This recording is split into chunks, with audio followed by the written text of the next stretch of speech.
Hello दोस्तों, computer knowledge education में आप सभी का स्वागत है। आज हम कवर करेंगे कंप्यूटर का उद्भव और विकास। कुल 15 प्रश्न हम लोगों ने पिछले वीडियो में इसका पहला भाग कवर कर लिया था। आप जाकर उसे विजिट कर सकते हैं, उस वीडियो को देख सकते हैं, पहला भाग को देख सकते हैं। चलिए आज का पहला प्रश्न शुरू करते हैं। प्रश्न है, भारत में सिलिकॉन वैली स्थित है। भारत में सिलिकॉन वैली कहाँ स्थित है दोस्तों? तो पहला ऑप्शन है चेन्नई, दूसरा ऑप्शन है दिल्ली, तीसरा ऑप्शन है बेंगलुरु और चौथा ऑप्शन है मुंबई। तो इसका सही उत्तर होना चाहिए ऑप्शन नंबर तीसरा, बेंगलुरु। और नीचे व्याख्या दिया हुआ है, उसे देख लेते हैं दोस्तों। व्याख्या में दिया हुआ है, इलेक्ट्रॉनिक उपकरणों के निर्माण में सिलिकॉन, जिसे एसआई कहते हैं, का विस्तृत प्रयोग किया जाता है। इलेक्ट्रॉनिक उद्योग में अग्रणी शहर को सिलिकॉन वैली कहा जाता है। ठीक है, भारत का बेंगलुरु शहर सिलिकॉन वैली के नाम से विख्यात है। क्लियर है दोस्तों? तो इसका सही उत्तर है ऑप्शन नंबर तीसरा, बेंगलुरु। क्लियर? चलिए अगला देखते हैं। अगला प्रश्न है, सीडैक सीडीएसई का संबंध है। सीडैक किस चीज से संबंध है दोस्तों? तो पहला ऑप्शन है कंप्यूटर, दूसरा ऑप्शन है टीवी, तीसरा ऑप्शन है टेलीमेटिक्स और चौथा ऑप्शन है इनमें से कोई नहीं। तो इसका सही उत्तर है ऑप्शन नंबर पहला, कंप्यूटर।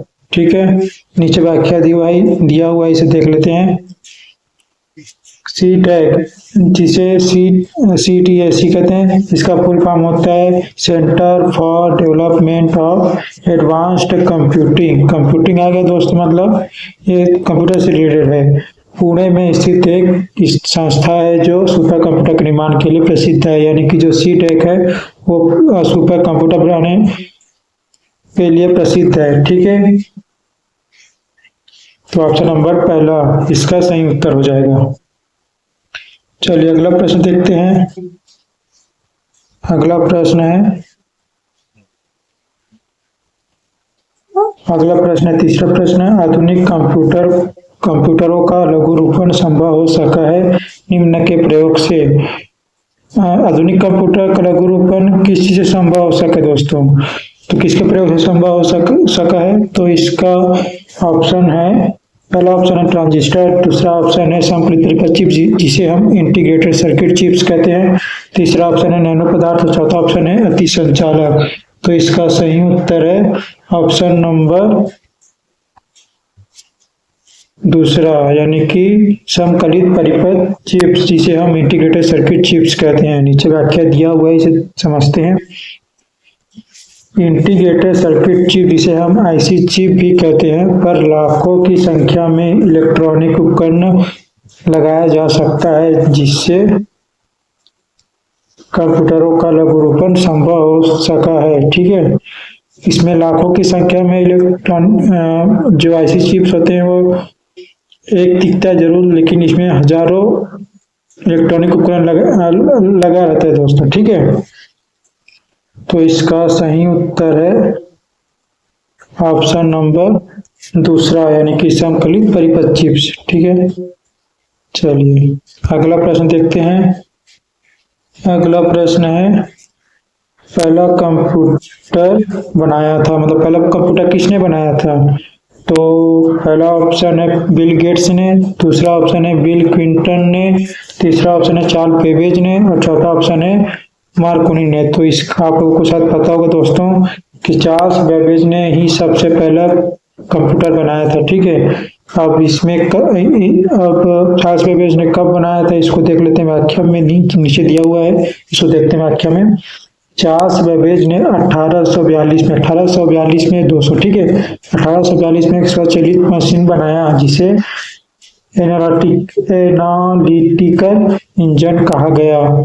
ठीक है, यह मूलभूत अंकगणितीय गणना कर सकता था। ठीक है, मतलब अंक जो गणित जोड़ना घटाना इस टाइप का कर सकता था। ठीक है, मतलब सिर्फ जोड़ने घटाने के लिए इसका प्रयोग होता था, लेकिन 1842 में इसे कंप्यूटर एनालिटिकल इंजन कहते थे इसको। ठीक है, मतलब पहला कंप्यूटर इसी को बोल सकते हैं। ठीक है, चार्ल्स बेबेज द्वारा बनाया गया था। ठीक है, क्लियर है? तो इसका सही उत्तर है ऑप्शन नंबर तीसरा, चार्ल्स बेबेज ने बनाया था पहला कंप्यूटर। ठीक है, चलिए अगला प्रश्न देखते हैं। प्रश्न है आईसी चिपों, जिसे आईसी चिप्स कहते हैं, दोनों एक ही है, का निर्माण किया जाता है। तो आईसी चिप्स का निर्माण किससे किया जाता है दोस्तों? तो ऑप्शन नंबर पहला फाइबर से, दूसरा ऑप्शन सेमीकंडक्टर से, तीसरा ऑप्शन है प्लास्टिक से और चौथा ऑप्शन है इनमें से कोई नहीं। तो इसका सही उत्तर होना चाहिए ऑप्शन नंबर दूसरा, सेमीकंडक्टर से। ठीक है, सेमीकंडक्टर से ही आईसी चिप बनाया जा सकता है। ठीक है, छोटे छोटे सेमीकंडक्टर इतना छोटे छोटे होते हैं कि आईसी चिप्स के लिए ही काम आता है। ठीक है, मतलब बहुत छोटा छोटा साइज होता है इसका। ठीक है, चलिए अगला प्रश्न देखते हैं। अगला प्रश्न है इलेक्ट्रॉनिक कंप्यूटर का आविष्कार किया था। इलेक्ट्रॉनिक कंप्यूटर का आविष्कार किसने किया था दोस्तों? तो ऑप्शन नंबर पहला मार्कोनी, दूसरा ऑप्शन है एलन एम ट्यूरिंग, तीसरा ऑप्शन है एलेक्जेंडर ग्राहम बेल। ठीक है, चौथा ऑप्शन है चार्ल्स बेबेज और पांचवा ऑप्शन है इनमें से कोई नहीं। ठीक है, तो इसका सही उत्तर होना चाहिए ऑप्शन नंबर पांचवा, इनमें से कोई नहीं, क्योंकि जो ऑप्शन दिया हुआ है इनमें से कोई भी नहीं है। मतलब एक और ऑप्शन आना था, शायद हम नीचे में व्याख्या दिया हुआ इसको देख लेते हैं कि इसका सही उत्तर कौन सा होना चाहिए। ठीक है, तो 1939 में जॉन एटनासाफ व क्लिफर्ड बेरी ने संसार का पहला इलेक्ट्रॉनिक डिजिटल कंप्यूटर बनाया।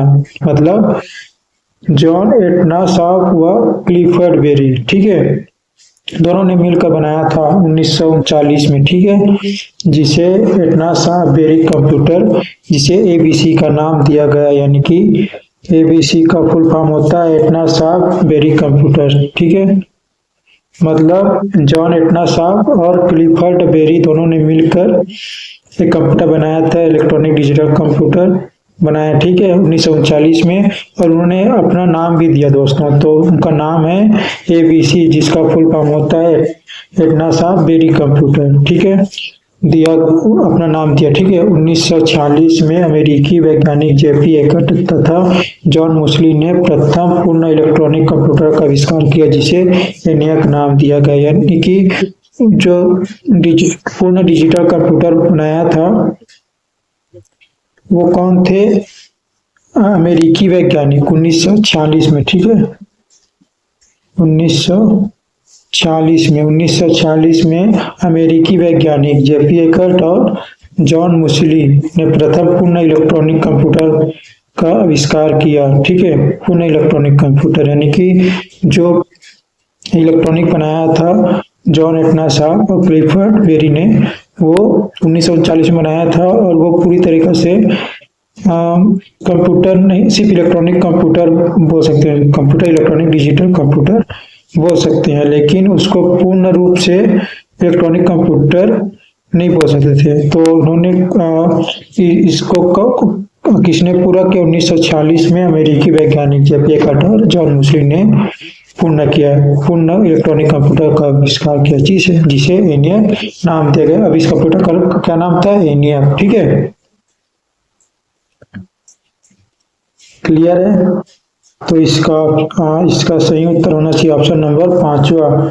और दोस्तों, जो मैंने बताया इसको 1939 में जॉन एटनासाफ व क्लिफर्ड बेरी, इसको याद रखेंगे। ठीक है, और 1946 में अमेरिकी वैज्ञानिक जेपी एकर्ट तथा जॉन मुस्ली, ये दोनों याद रखेंगे दोस्तों, क्योंकि ये और कंप्यूटर का नाम याद रखेंगे, एटनासाफ बेरी कंप्यूटर, जिसे एबीसी कहते हैं, और इसका पहला कंप्यूटर का नाम जो जेपी एकर्ट और एक जॉन मुस्ली द्वारा बनाया गया था, उसका नाम था एनियक। ठीक है, इसको याद रखें सकते कंप्यूटर में, मतलब जो कोई कंपटीशन एग्जाम है उसमें पूछ सकते हैं। ठीक है, चलिए अगला प्रश्न देखते हैं।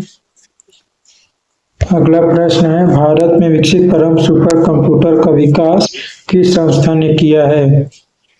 मतलब भारत में विकसित परम सुपर कंप्यूटर, ठीक है, मतलब परम नाम का जो सुपर कंप्यूटर है उसका विकास किस संस्था ने किया है? ठीक है, तो इसका ऑप्शन देख लेते हैं, सी टेक जी, ठीक है सी टेक। दूसरा ऑप्शन है आईआईटी कानपुर, तीसरा ऑप्शन है बार्क और चौथा ऑप्शन है आईआईटी दिल्ली। तो इसका सही उत्तर होना चाहिए ऑप्शन नंबर पहला सी टेक। अब नीचे व्याख्या दिया हुआ इसे देख लेते हैं।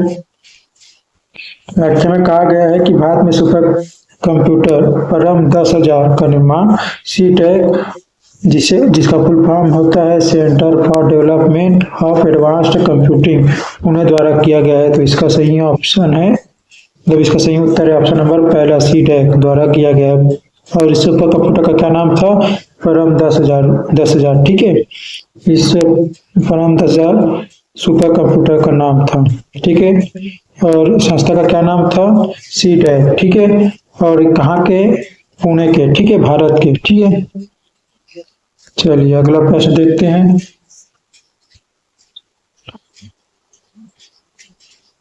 अगला प्रश्न देखते हैं।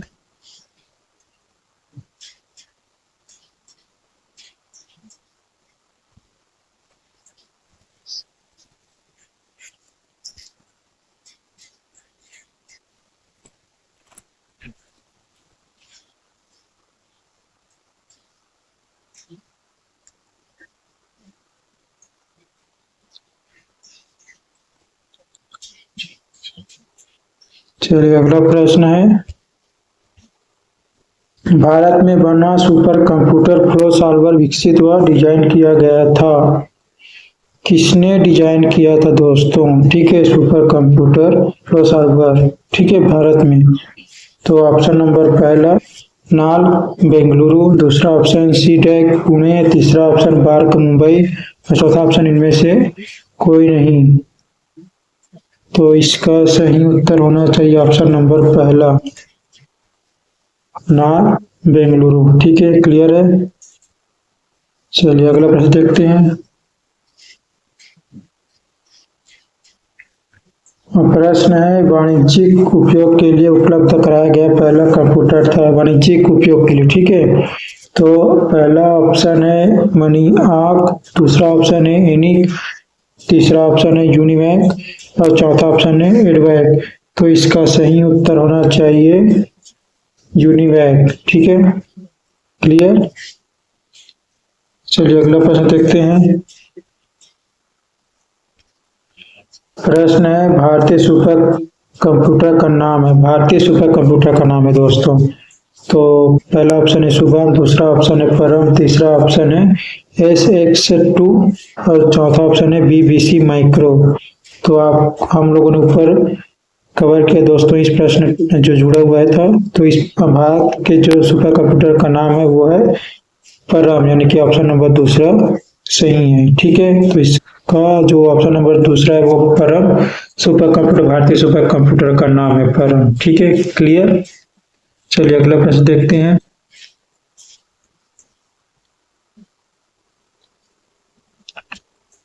प्रश्न है, निम्नलिखित कथनों पर विचार कीजिए।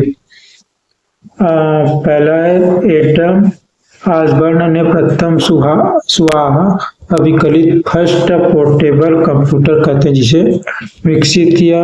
और दूसरा है यान विल्मुट ने प्रथम वृंतक भेड़ जिसे फर्स्ट क्रोन्ड शिप की उत्पत्ति की, ठीक है। तो नीचे कौन सा सही है कौन सा गलत, इसमें जो ऑप्शन दिया उसको देखते हैं, ठीक है। तो पहला ऑप्शन है केवल पहला ऑप्शन और दूसरा ऑप्शन में केवल दूसरा ऑप्शन, तीसरा ऑप्शन में दिया हुआ है पहला और दूसरा ऑप्शन, ठीक है, निक्की, ठीक है, मतलब पहला ऑप्शन में पहला ऑप्शन सही, दूसरा ऑप्शन में दूसरा ऑप्शन सही और तीसरा ऑप्शन में पहला और दूसरा ऑप्शन सही और चौथे ऑप्शन में इनमें से कोई भी नहीं, ठीक है, इनमें से कोई भी नहीं। तो इसका सही उत्तर होना चाहिए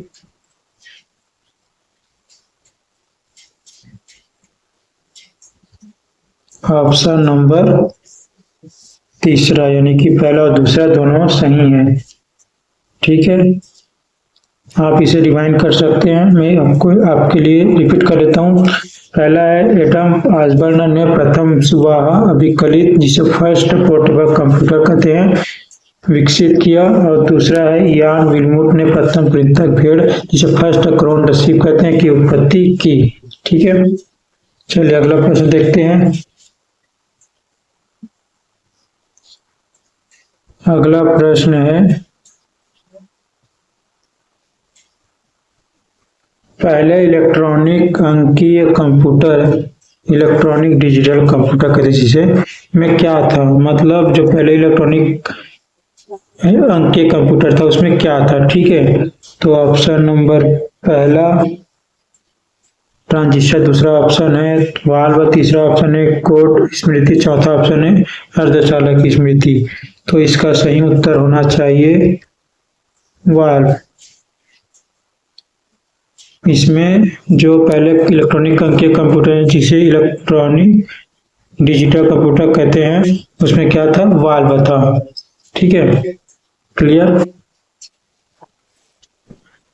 चलिए अगला प्रश्न देखते हैं। अगला प्रश्न है, विशेष रूप से डिजाइन किए गए कंप्यूटर चिप जो किसी अन्य डिवाइस के अंदर रहते हैं कहलाते हैं।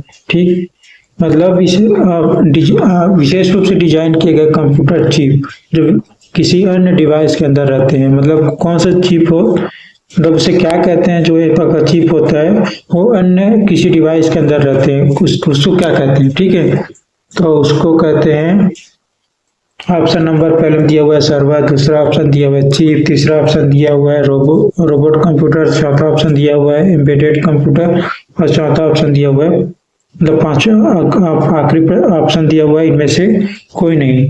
तो इसका सही उत्तर होना चाहिए ऑप्शन नंबर चौथा एम्बेडेड कंप्यूटर। इसके अंदर जो चिप होते हैं वो एम्बेडेड कंप्यूटर होते हैं। ठीक है,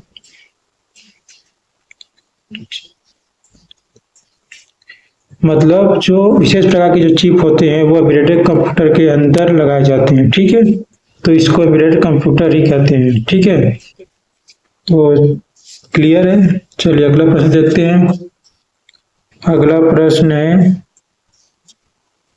निम्नलिखित में कौन सबसे बड़ा, सबसे तेज और सबसे महंगा कंप्यूटर है?